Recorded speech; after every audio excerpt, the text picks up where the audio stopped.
Solo tayo today. Bago ang lahat. So muna magdasal. Panginoon namin dakila at kapangyarihan sa lahat. Marami pong salamat sa araw nito at ako inyo pong ginising.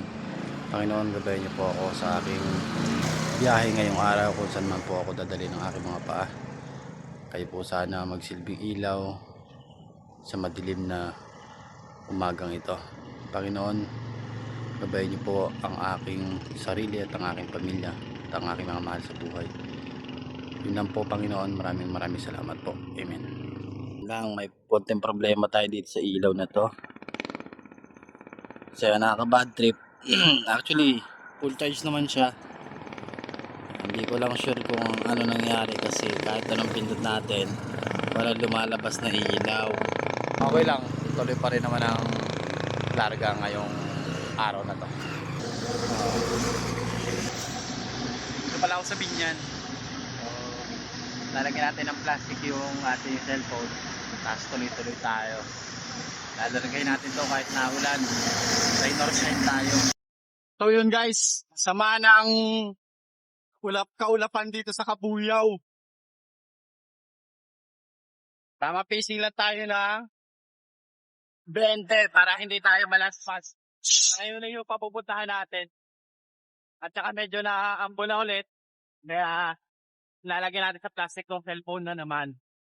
So, stop over lang ako saglit para pakita sa inyo yung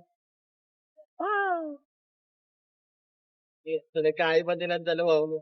Buti na. Yan o. Unang tama ng kamalasan. Yan, flat. Ito siya nadali. Aray. SM Calamba. Tumbukin natin ang Santo Tomas at saka San Pablo ngayong araw. Santo Tomas. May parola sila.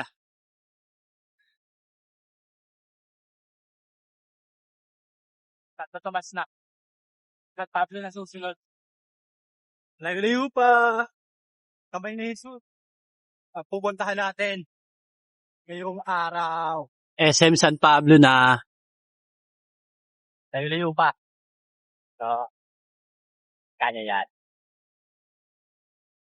Si Sir, nakasabay natin sa may bandang SM San Pablo. Piling ko lubak. Oo, binablog. Lubak. Ako dyan. Wait dyan. Ha? Wait mo. Alan? Wala pa eh. Kunti pa nga lang yung ano ko eh. 157. 157 pa lang. Sabay natin. Sama siyang kumakarera.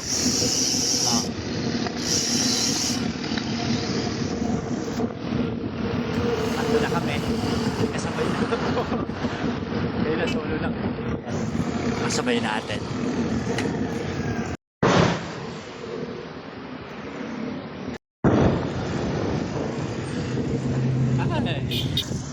Malayo pa. Doon yung kasama natin na dalawa. So yun guys, munisan na lang tayo dito sa Sariaya. Kumalas na yun dalawa. Pang ruta na sila. Tuloy-tuloy tayo. Hanap muna tayo ng mga kainan. Sabi ni Kuya doon sa may unahan, sa may arko ng Red Horse, meron daw. Kain muna. Nataan. Sabaw. Tulong kalin. So, nakatapos na lang kumain guys at diretso agad tayo larga. Check tayo ng oras. 11:02. So, 20 kilometers na lang. Nasa kamay na isa tayo kaya let's go. Largahin na natin to. Kalumpang. So, Tayabas tayo. Pagkanan, Lucena na. Lucena. Tayabas. So, tara. Papunta ako ng Tayabas town proper pero dito ako sa hindi ko alam kung anong place na to. Medyo na-miss na ako ng konti sa tulay na yan. Yan siya. Ang ganda. Hindi ako makapag-video ng maayos guys kasi nga panay ang ulan. Kaya yung cellphone ko halos lagi kong nilalagay dito sa plastic na to para hindi siya mabasa. Kaya halos kunti lang yung mga video na kuha ko papunta sa Kamay Jesus. Actually 8 kilometers na lang papunta na ako ng Kamay Jesus.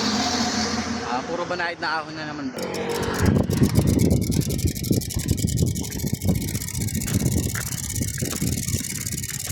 Lokban. Sabi yung ahon niyan, kutsang gala.